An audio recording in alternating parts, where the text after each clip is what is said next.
इतना कीमती तोहफा मुझे देने का कारण मित्र को मुझे स्पष्ट बताइए।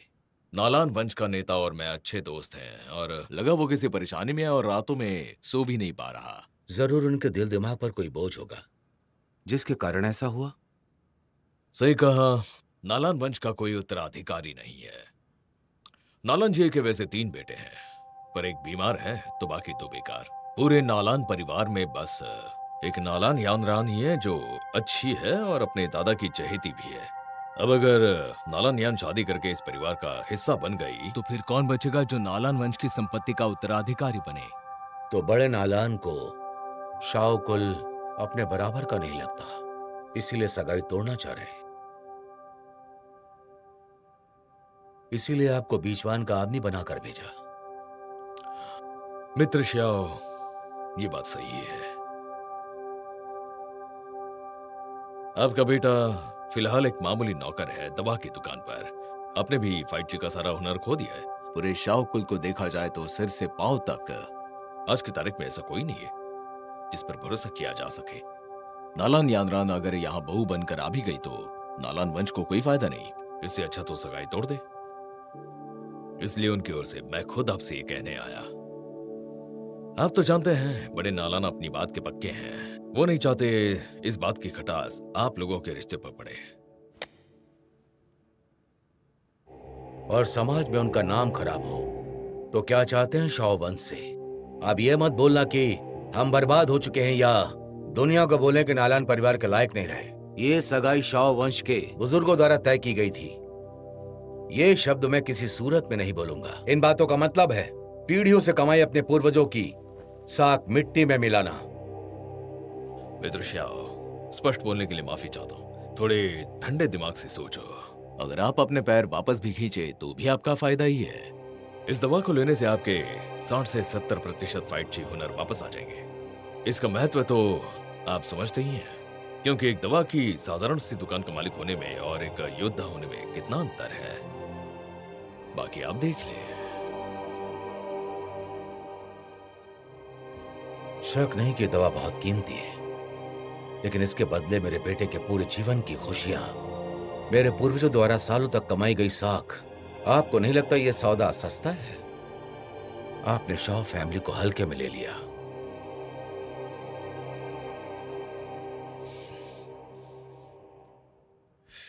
मित्र कू, आप बड़े नालान को जाकर बोल दीजिए अगर वो सगाई तोड़ना चाहते हैं तो ये बात आकर खुद बोलें, और अगर वो नहीं आते हैं तो सगाई के कार्यक्रम वैसे ही चलेंगे।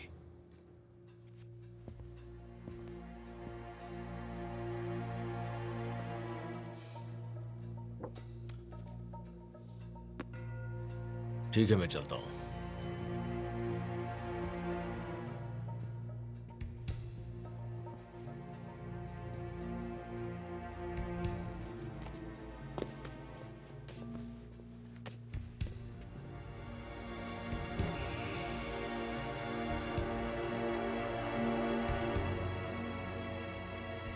बधाई हो, बधाई हो, शाह परिवार को बधाई हो।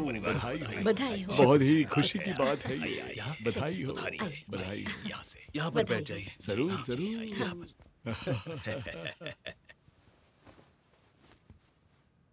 शाह अयान, आप चाय पेश करें बड़े नालान साहब को।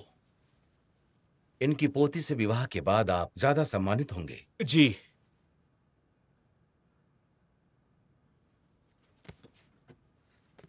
दादाजी, ये चाय का प्याला स्वीकार करें।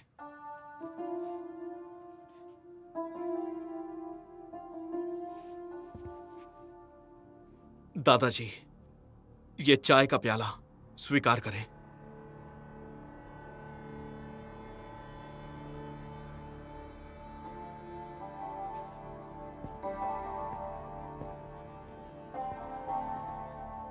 दादाजी, ये चाय का प्याला स्वीकार करें।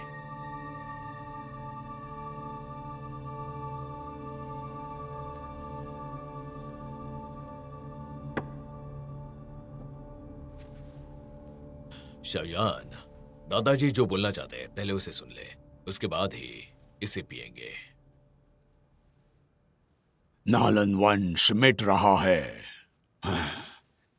नालान वंश के मुखिया को ऐसा नहीं बोलना चाहिए। आज तो कितनी खुशी का दिन है। आज हम दोनों परिवार के पूरे दिल से एक। छोटे भाई शाओ, हमारी कौम कम हो रही है। मैं अब 79 साल का हो चुका हूं। यान के पिता की पीढ़ी में अब कोई हुनरमंद नहीं रहा। मेरी ये पोती ही मेरा प्रतिरूप है। इसी के पास सारे हुनर हैं जिन्हें अनदेखा नहीं कर सकते। 7 साल पहले जब सोल हॉल के अभियान पर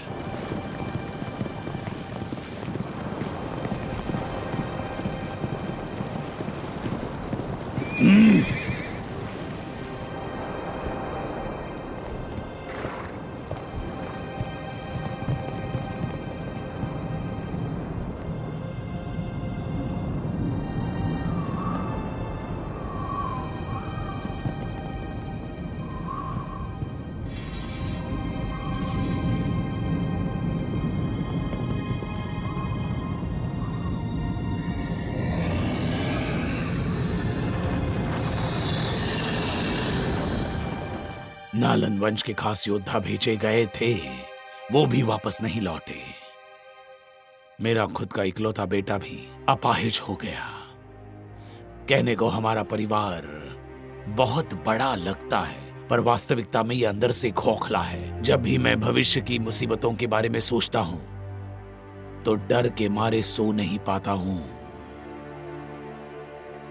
पांचों कुलों को एकजुट होकर साथ लड़ने की जरूरत है। इसके अलावा और कोई रास्ता नहीं है। मेरी पोती यान हमारे इस नालन वंश की आखिरी उम्मीद है और उसे उससे भी ज्यादा ताकतवर की जरूरत है। इसलिए उसकी शादी शाओ यान से नहीं कर सकते। क्या कह रहे हैं? कैसे नहीं समझ में नहीं आ रहा। ये कैसे नहीं कर सकते? ये क्या हो तुम्हारे साथ? सगाई की सौगातें वापस कर दूंगा। आज का कार्यक्रम सगाई का नहीं बल्कि हमारी आपसी बैठक का था। आज से शाओ परिवार के प्रति छोटा सा निर्णय भी हमारी देखरेख में होगा और नालन वंश शाओ कुल की सुरक्षा सुनिश्चित करेगा। अगर किसी को शाओ परिवार से समस्या होगी तो मैं पहला व्यक्ति होऊंगा जो उसका सामना करूंगा। बड़े मालिक के पद और शक्ति का सबको पता है और अपने दोस्त के प्रति ऐसी निष्ठा वाकई अद्भुत है।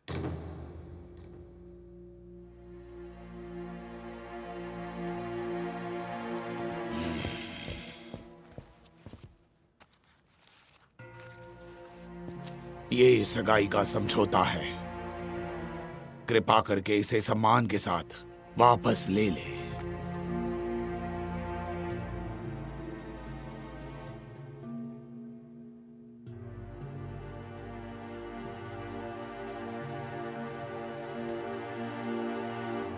शाओ चाचा जी, सगाई टूटने की किसी को तो जिम्मेदारी लेनी होगी। सिर्फ शाओ वंश की प्रतिष्ठा के लिए नहीं, बल्कि मेरे दादाजी मजबूर हैं। शाओयान, तुम अपने परिवार की इज्जत रखना चाहते हो तो आज से ठीक 3 साल बाद इस पर बात हो सकती है। क्लाउड मिस्ट संप्रदाय में आकर मुझे चुनौती दे सकते हो। तुम जीत गए तो जैसा तुम चाहो।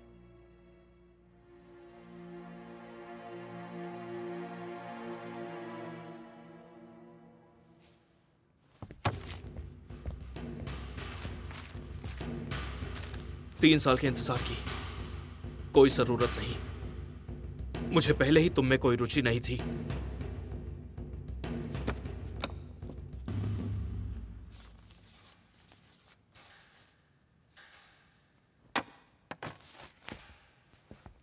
जैसे सगाई के प्याले को किसी ने भी स्वीकारा नहीं है, वैसे ही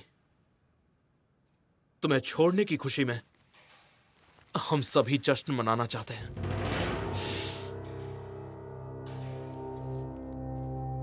नालन परिवार शाओ परिवार के लायक नहीं है।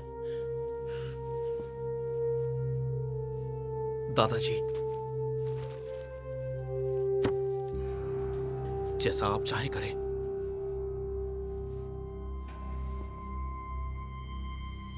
शाओयान, ये सब क्या है? बताओ मुझे, इस सब का क्या मतलब है? मैंने इस सगाई के समझौते को अस्वीकार किया है। इसका मतलब यानरान के साथ आज से मेरा कोई भी रिश्ता नहीं है। ये मेरी पत्नी नहीं बन सकती। उसकी अभी तक तुमसे शादी नहीं हुई, तो छोड़ने की बात कहां से आई? ये सगाई हमारे पूर्वजों ने तय की थी। समझौते पर आपने खुद हस्ताक्षर किए हैं। सगाई की सारी भेंटें बचपन में ही आपके यहाँ हमारी तरफ से भेज दी गई थी। फिर आप कैसे कह सकते हैं हमारा कोई रिश्ता नहीं? छोड़ दिया इस शब्द से, यान की जिंदगी बर्बाद हो जाएगी। बर्बाद तो आप हमें करना चाहते हैं। इस कागज के टुकड़े को चबा जाओ अभी। शाओयान, मुखिया जी से माफी मांगो।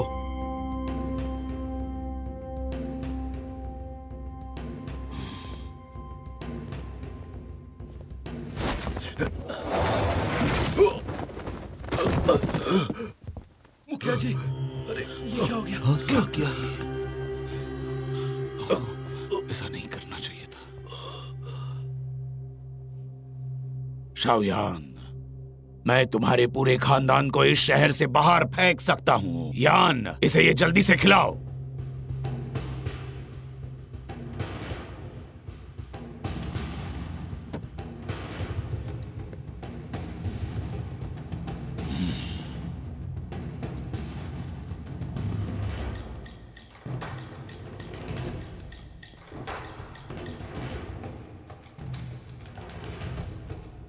शाओयान, ये चाहते हैं तुम इसे खाओ, तो खाओ इसे।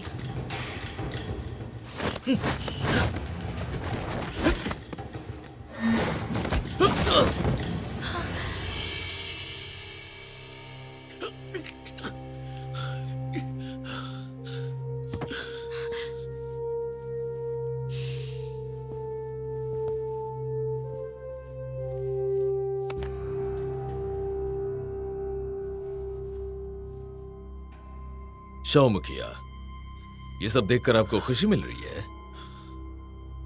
क्या खूब तमीज सिखाई आपने अपने बेटे को। शाओयान, किसी लड़की से शादी करना मतलब उसके और उसके परिवार की भी रक्षा करना होता है। तुम तो एक बार ठीक से सहन भी नहीं कर सकते हो, तो अस्वीकृति पत्र यानरान को देना चाहिए तुम्हें।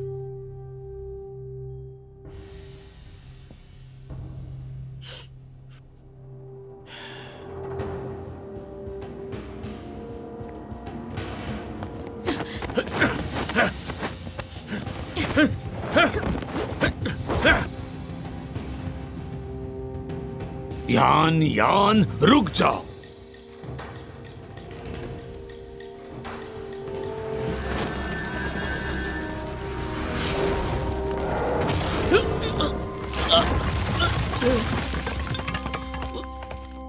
मेरे बच्चे!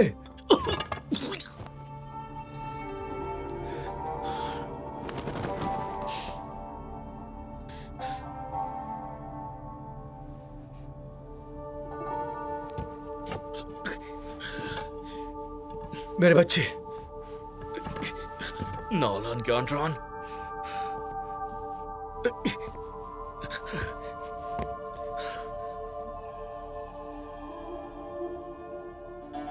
तीन साल, अगले 3 साल में मैं क्लाउड मिस्ट में तुम्हें चुनौती दूंगा, और उस वक्त जो बेइज्जती आज तुमने हमारी की है, उसका सारा हिसाब चुकाऊंगा। मेरी बात याद रखना यानरान। और एक बात, परिवर्तन प्रकृति का एक ऐसा नियम है जो समय को बदल सकता है।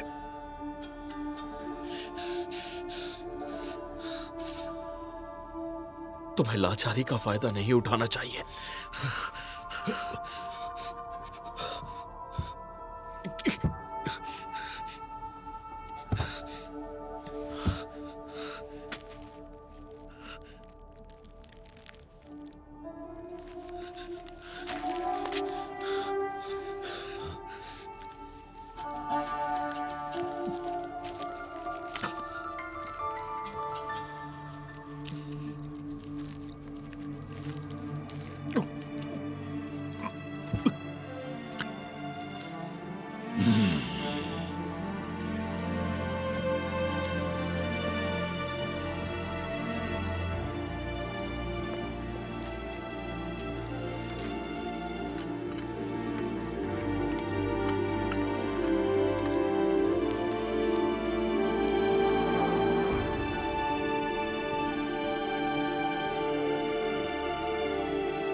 पिताजी, अपमान का बदला लेकर रहूंगा।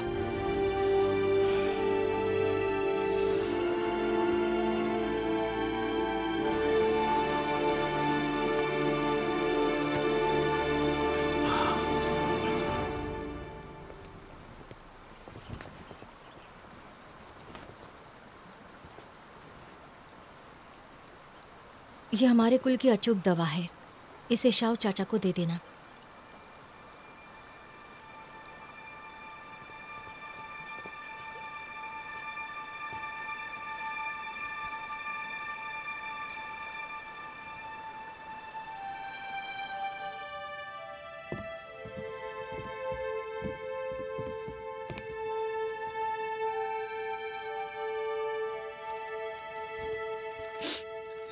मैंने सुना तुम प्रतियोगिता जीत गए। ये मैंने तुम्हारे लिए बनाया, ले लो।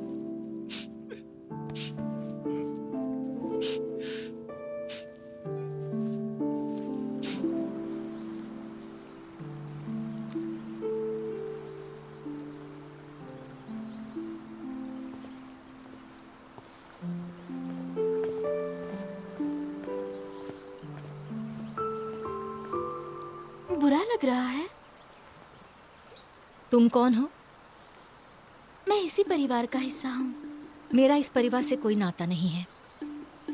शाओ परिवार से किसी को कुछ बोलना है तो वो तुम तो नहीं हो, है ना?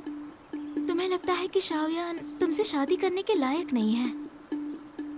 9 साल की उम्र में ही उसने फाइट जी के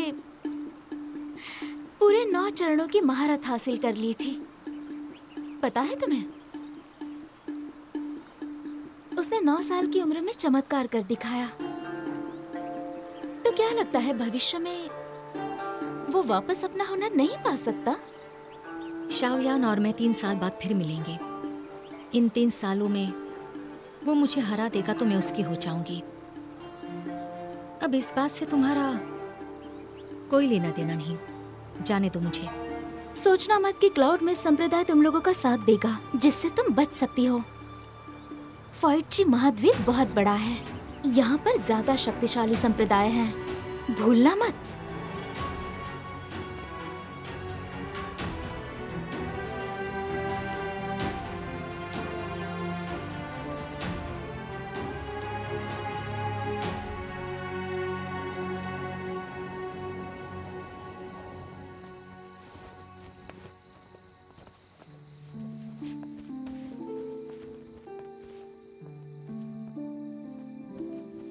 ये लो। मैं इसे नहीं ले सकता। जहर दे रही हूँ क्या? इसमें दवा है।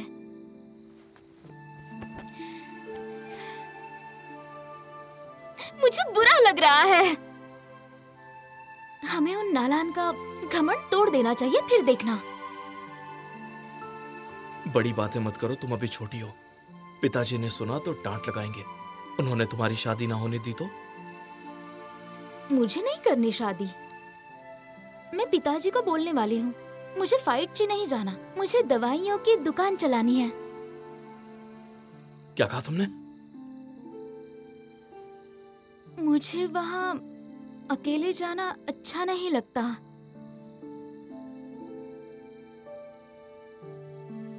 किसने कहा कि तुम वहां पर अकेली हो?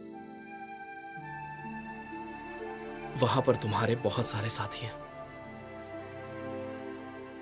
पर उससे अच्छा है कि दवा की दुकान पर जाकर जड़ी बूटियों के बारे में जानना। तुम वहाँ जड़ी बूटी काटना। कम से कम हम रोज साथ तो होंगे, है ना?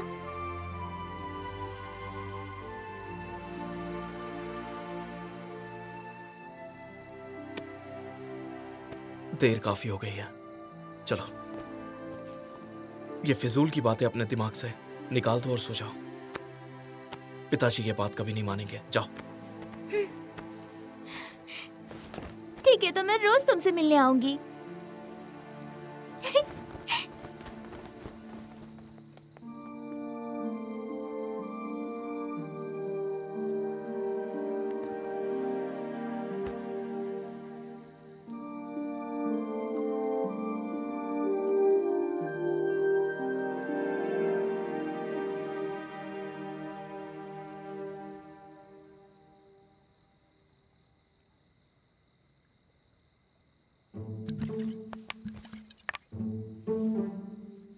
ग्रैंड मास्टर, ग्रैंड मास्टर,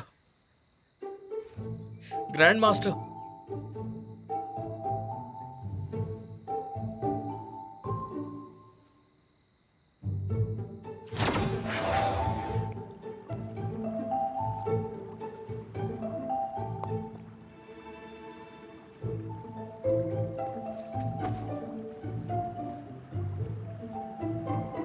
ठीक से सोच लिया? अगर शराब पी ली तो तुम्हारा पिछवाड़ा और लाल कर देंगे। थोड़ा और सह लिया तो कोई फर्क नहीं पड़ेगा। आप पियो, ये मेरी तरफ से तोहफा है। सोचो मत, जितनी चाहिए उतनी पियो।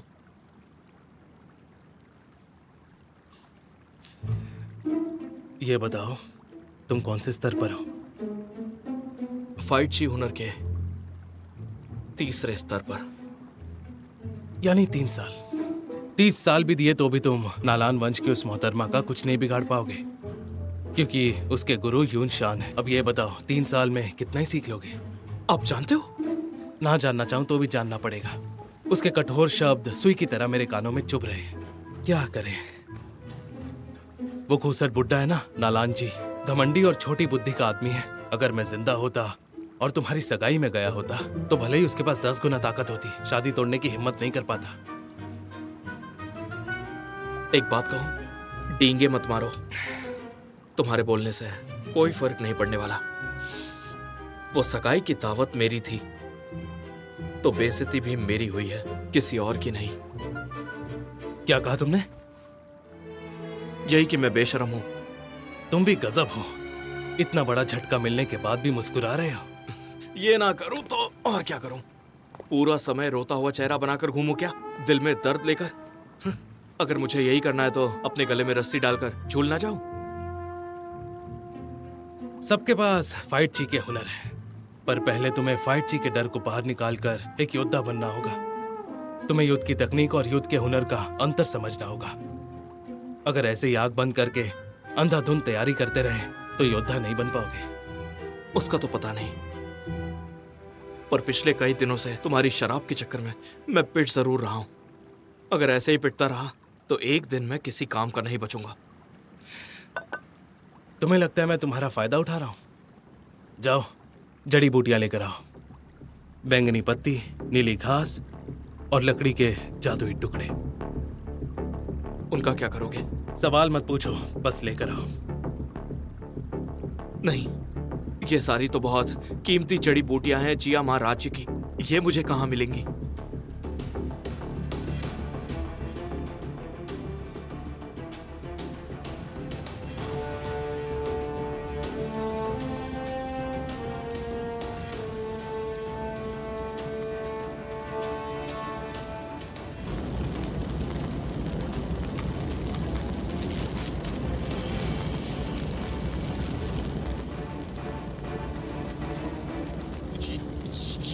ये क्या है? ये आग है। आग? ये मत सीखना, वरना लोग इसे चुरा लेंगे। दुनिया में बहुत बुरे लोग रहते हैं।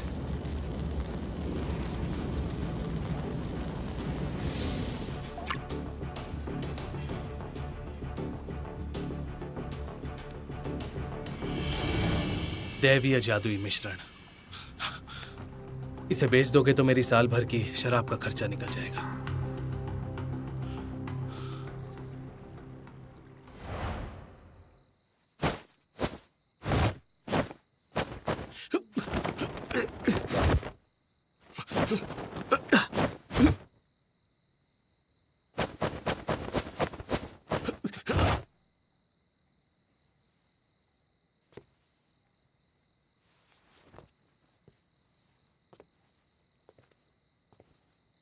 पिताजी,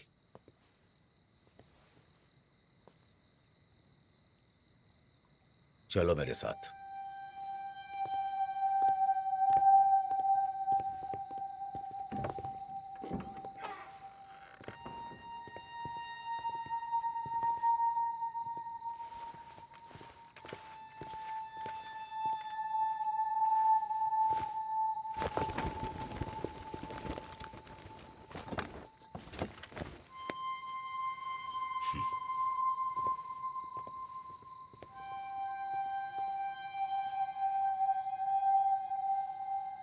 आपने इसे क्यों मारा?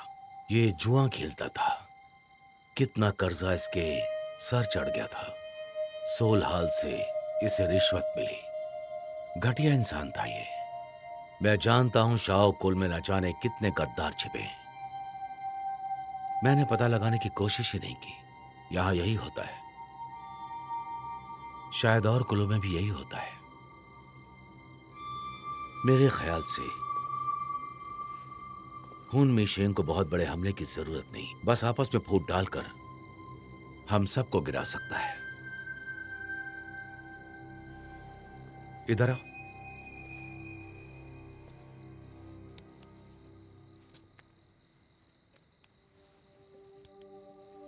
आज एक नीलामी में पता है क्या मिला है मुझे? दैवीय जादुई मिश्रण है। जब तुम युद्ध का अभ्यास करना, इसकी 2 बूंदें त्वचा पर लगा लेना। इसका असर खुद के अंदर महसूस करना।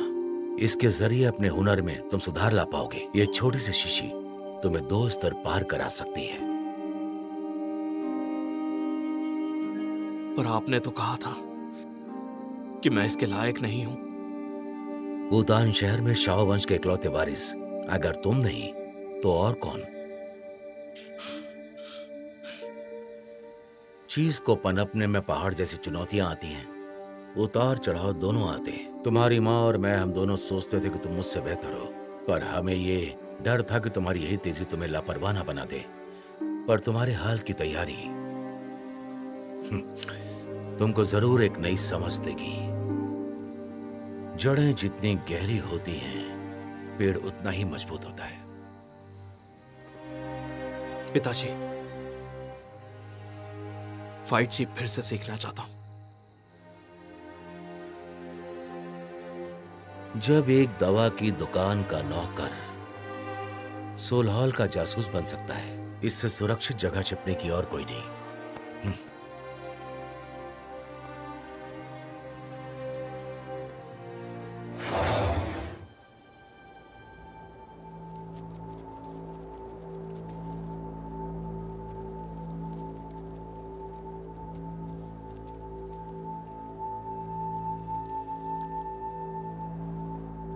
उस दिन मैंने अपने 6 शिष्यों से उनके जीवन का लक्ष्य पूछा। पहले को दाऊदो से शादी करनी थी।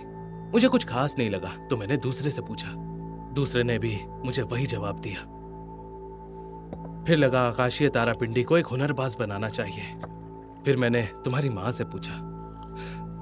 उसने कहा उसे एक हुनरबाज बनना है। और उसकी ये बात दिल को छू गई। मुझे लगा आखिरकार एक हुनरबाज बन जाएगा। फिर तुम्हारी माँ ने मुझे घूर कर देखा। कहा, गुरुदेव, मुझे प्यार से दाऊदो बुलाते हैं। दाऊदो, दाऊदो। मैंने तो पहले कभी ये नाम नहीं सुना। शाहवंश और आकाशी तारापिंडी के अच्छे रिश्ते रहे हैं, पर उसके बाद दोनों खिलाफ हो गए। मुद्दा तुमसे जुड़ा था। मुझसे जुड़ा हुआ है? ओह। तुम्हारी माँ खुले दिमाग की बेबाक औरत थी। बड़े मुखिया की बेटी जैसी नहीं थी। उससे कोई गलती होती तो वो स्वीकार कर लेती और तुरंत उससे ठीक भी कर लेती।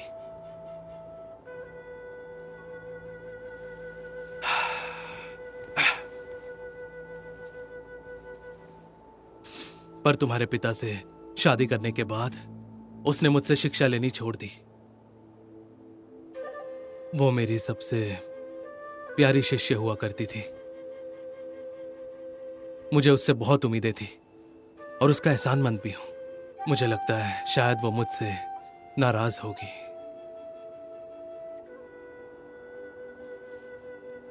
ऐसा नहीं हो सकता। जब वो गुजरने वाली थी, वो बहुत शांत थी। उन्होंने मुझे ये अंगूठी दी थी और कहा था इसकी हिफाजत करना। पिताजी ने बताया कि वो अपनी ख्वाहिशें पूरी करके हमें छोड़ गई।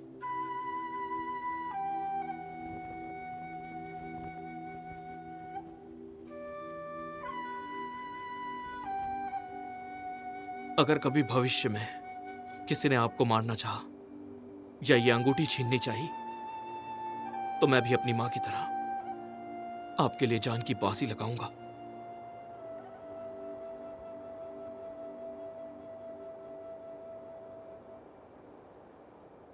सच में? हाँ बिल्कुल,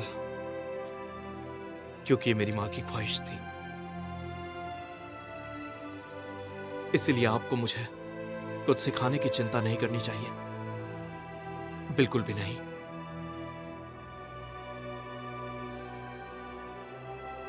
तुम्हें कुछ ना सिखाऊं तो मुझसे नफरत तो नहीं करोगे?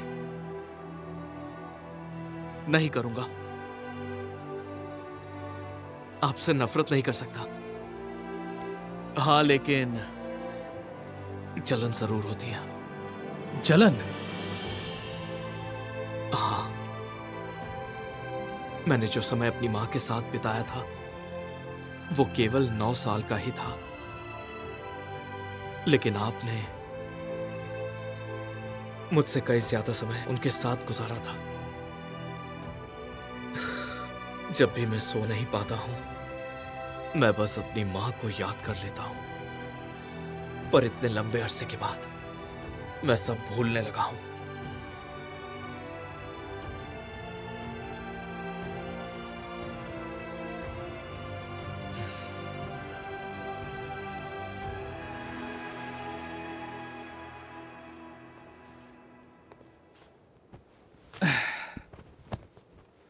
ऐसा नहीं है कि मैं तुम्हें सिखाना नहीं चाहता। डरता हूं तुम नाकामयाब हुए तो बदले की ना सोचो।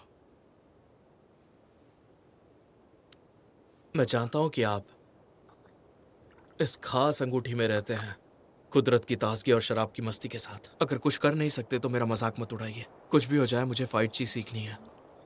आपके बिना मुझे कुछ तो करना ही पड़ेगा, है ना?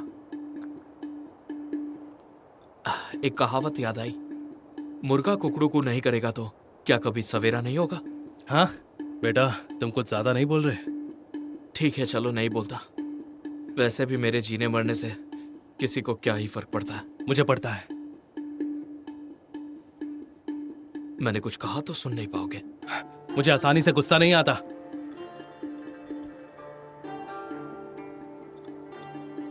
आप आराम से इस खास अंगूठी के अंदर बैठकर शराब का आनंद लो।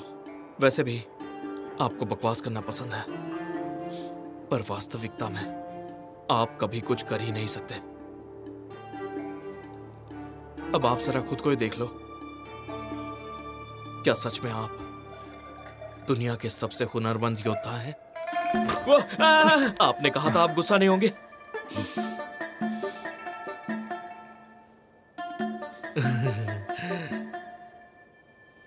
सच बताओ, तुम सच में फाइट चीज सीखना चाहते हो?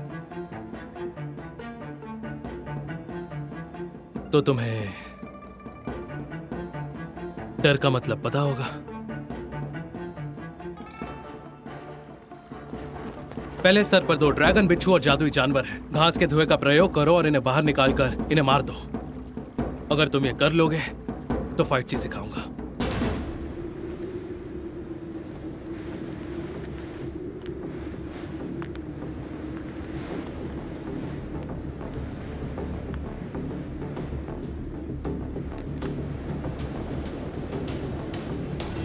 मेरी बात खत्म नहीं हुई है। एक पेशेवर जादुई शिकार समूह के लिए भी ये करने में बहुत सारे लोगों की जरूरत पड़ती है। अगर तुम्हें डर लगे तो मुझसे मदद मांग लेना, लेकिन तब तक दोबारा सिखाने के लिए मत कहना। तुम मदद नहीं मांगोगे तो मैं सामने से मदद नहीं करूंगा। मेरी बात याद रखना, ये जिंदगी तुम्हारी है, सोच समझ कर लड़ना। और अगर तुम मर गए तो पाताल लोक जाकर अपनी माँ से मेरी शिकायत मत करना।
जिद मत करो, मैं जानता हूं तुम उसे नहीं हरा पाओगे।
不惧纷乱，地漠天旋，生灵涂炭，长恨苦恋，浮出水面，此生可见非白如莲，恕我心愿，长梦难圆，对我诺言，尽力修剪，凝固瞬间，烈雨容颜，终身一月，无恩无怨。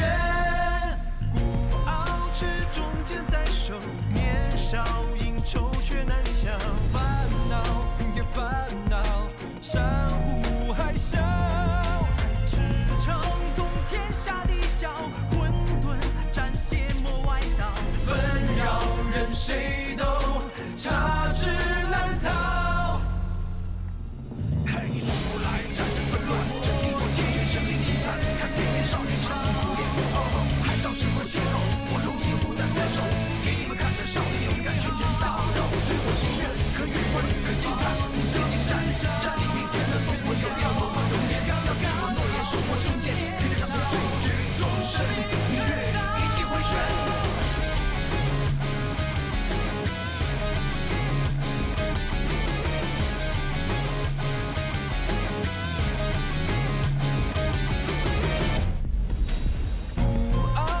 中剑在手，年少应